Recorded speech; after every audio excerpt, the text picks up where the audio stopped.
Olá, bom dia para você. Hoje é quinta-feira, 26 de dezembro. Começa agora o Brasil em Dia para todo o país. Presidente Bolsonaro sanciona projeto de lei conhecido como pacote anticrime. Governo publica medida provisória com regras para a escolha de reitores de universidades federais. E veja também, Forças Armadas se destacam no auxílio a crises e desastres naturais. Você vai conferir na retrospectiva de hoje. Fique com a gente. O Brasil em Dia já está no ar.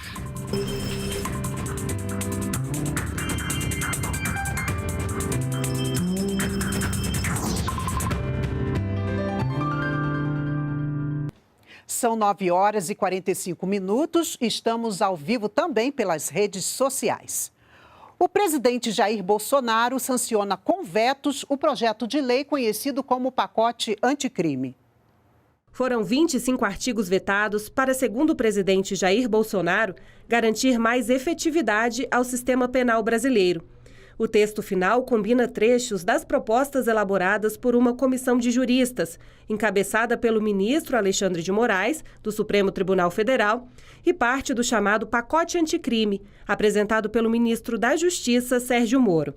As matérias foram analisadas e debatidas por um grupo de trabalho na Câmara dos Deputados, formado por 50 especialistas. Entre os artigos vetados está o aumento da punição para crimes contra a honra cometidos na internet. O texto analisado pelo presidente permitia que a pena fosse aplicada até o triplo. Outro ponto vetado é o que previa a coleta obrigatória de material genético apenas nos casos de crimes dolosos praticados contra a vida, a liberdade sexual e em crimes sexuais contra vulneráveis. Segue valendo a proposta para todos os crimes hediondos. Foi vetado também o aumento da pena em crimes de homicídio, quando o criminoso usa arma de fogo de uso restrito ou proibido. De acordo com a justificativa do veto, o texto poderia causar insegurança jurídica a policiais e outros agentes de segurança. E por meio do veto foi garantida a participação em celebração de acordos de entes públicos lesados no caso de processos de improbidade administrativa. O texto principal sobre o chamado juiz de garantia foi mantido. O magistrado responsável pelo processo criminal não poderá ser o mesmo a determinar a sentença do caso. Em nota, o ministro Sérgio Moro disse que o ministério se posicionou pelo veto ao juiz de garantias, mas destaca que o presidente acolheu outras sugestões feitas pela pasta e que o texto sancionado contém avanços para a legislação anticrime no país. Os vetos foram justificados em mensagem encaminhada ao Senado Federal. As razões também foram publicadas no Diário Oficial da União. Vamos agora até o Palácio do Planalto. Quem está lá é a repórter Selma Dias, que tem mais informações sobre a medida provisória que trata da escolha dos reitores de universidades e institutos federais. Bom dia, Selma. Oi, Mara, bom dia para você, para todo mundo. Olha, a decisão final sobre a escolha dos nomes dos reitores das universidades e institutos federais continua sendo uma prerrogativa do presidente da República, que faz isso por meio do ministro da Educação. Mas essas instituições precisam apresentar uma lista, com 3 nomes indicados. Essa MP vem para alterar, então, as regras de escolha dessa lista tríplice. Funciona da seguinte forma: as instituições fazem ali eleições internas e a opinião dos professores passa a ter peso de 70%, já dos servidores técnicos e também dos estudantes, 15% cada um. Antes dessa medida provisória, esses votos obedeciam à paridade, ou seja, tinham ali o mesmo peso. Eu lembro que os reitores são escolhidos para mandatos de 4 anos, proibida a recondução. Essa medida provisória já está em vigor, mas ela precisa ser aprovada pelo Congresso Nacional em até 120 dias para não perder a validade. Mara, eu volto com você. Obrigada pelas suas informações, Selma.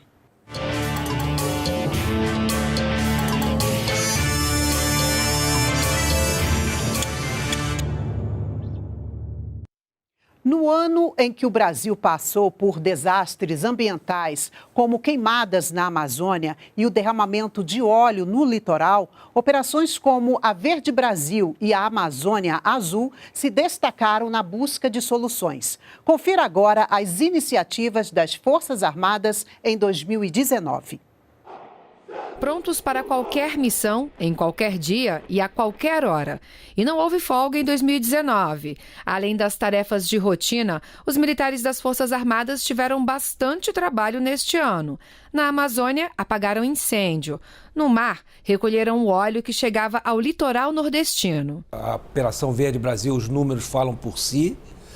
O que nós começamos a enfrentar em agosto desse ano, em questão das queimadas, o resultado em setembro e em outubro já foram muito efetivos. Então, os números mostram isso aí. A Marinha, com a ajuda do Exército, da Força Aérea, na Operação Amazônia Azul, também deram uma resposta imediata e efetiva. Estão dando, porque ela está em curso ainda.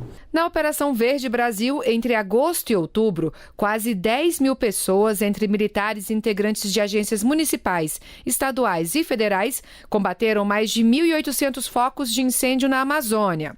Enquanto a situação na região norte era normalizada, surgiram os primeiros resíduos de óleo no litoral brasileiro. Em um esforço conjunto, Marinha e Aeronáutica empregaram navios e aeronaves na missão de limpar as praias e investigar a origem dos vazamentos. O papel das Forças Armadas no Brasil cresceu muito. E não foi por acaso. E também não foi porque as Forças Armadas ficassem escolhendo o que ia fazer. As Forças Armadas, elas sempre partiram do princípio, isso foi até copiado num filme que ficou famoso, Missão Dada é Missão Cumprida. Isso sempre foi um postulado para nós. E nós fomos recebendo missões completamente fora das missões constitucionais que estão previstas no artigo 142. Agora mesmo nós tivemos 2 exemplos típicos: combater incêndio florestal na Amazônia. Foi criada uma operação para cuidar disso.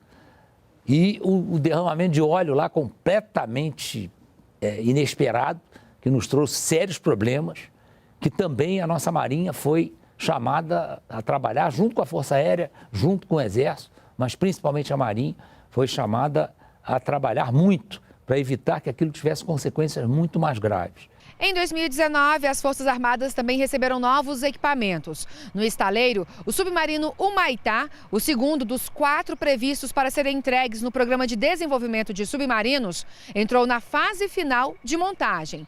Já ao Exército foram entregues 60 unidades do Guarani, o blindado para operações militares de defesa, ataque e patrulhamento.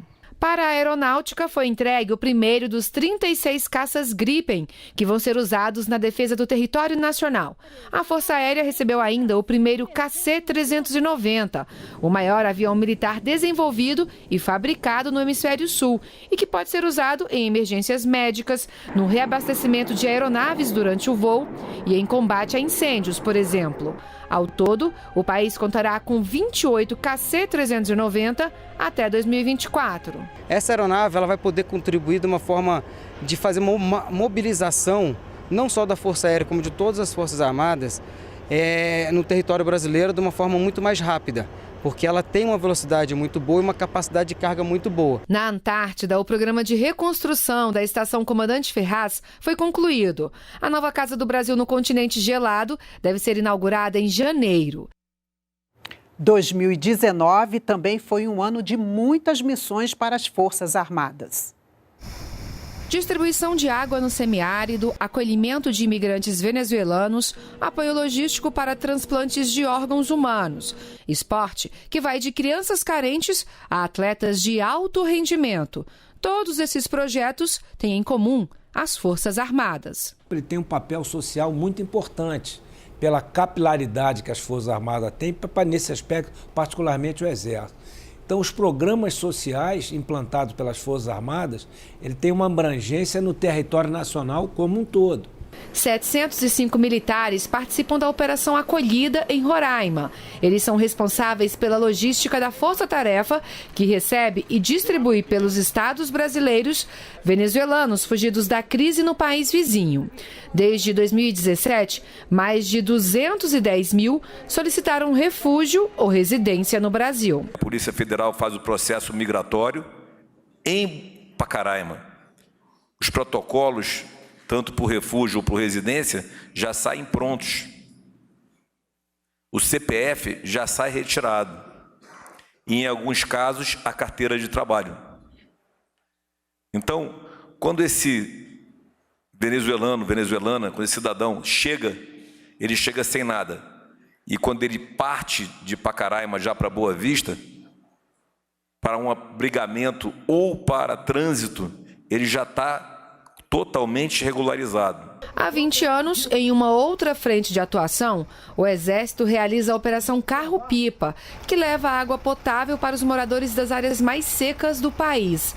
Todo mês, cerca de 1.700.000 pessoas são atendidas em aproximadamente 500 municípios do Nordeste e do Norte de Minas Gerais. Maura, que mora na área rural de Petrolina, em Pernambuco, é uma das contempladas. Foi bom porque o Exército agora está botando água, né, para nós, que era ruim antigamente, difícil de água nós comprava.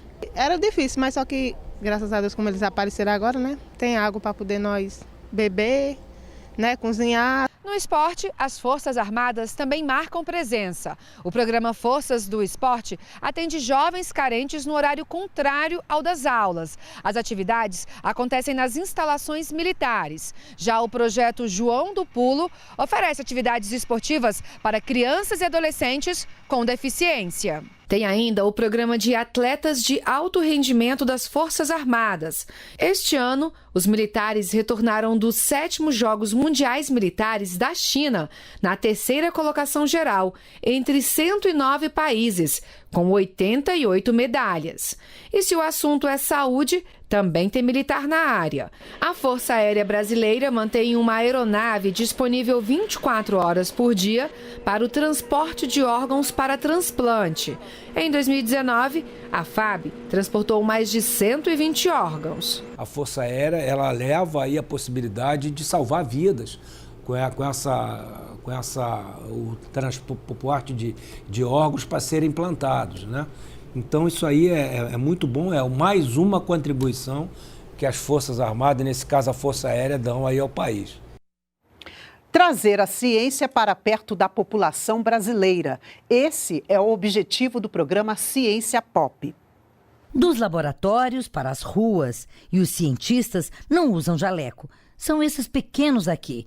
Para popularizar o conhecimento científico, o Ministério da Ciência, Tecnologia, Inovações e Comunicações trouxe para a rodoviária interestadual de Brasília o programa Pop Ciência. Essa população que está passando por aqui, ela é usuária, ela está com essa tecnologia no seu dia a dia, só que por vezes ela não conhece. Aqui, com esses brinquedos lúdicos, a criançada aprende a descobrir e gostar de ciência com diversão. Um dos itens que tem agradado a criançada são esses óculos. Com eles, elas conseguem ver projeções em 3 dimensões. Eu gostei por causa que a gente parece que a gente está dentro, lá perto do parque. Servidores do Ministério distribuíram livros infantis e infantos juvenis e jogos interativos, dobraduras para montagem e cartilhas produzidas pelo Ministério e entidades vinculadas como o Instituto Mamirauá e a Agência Espacial Brasileira. Tudo para mostrar que, além de consumidores de ciência, somos os únicos que podemos transformá-la em tecnologias. No momento em que eu aproximo e eu saio do laboratório, eu quero dizer que eu, como você, como a criança que está aqui passando de 6, 7 ou a família, ela tem direito porque ela faz parte desse processo social e científico da humanidade. O Brasil em Dia termina aqui. Uma ótima quinta-feira para você. Até amanhã. Tchau.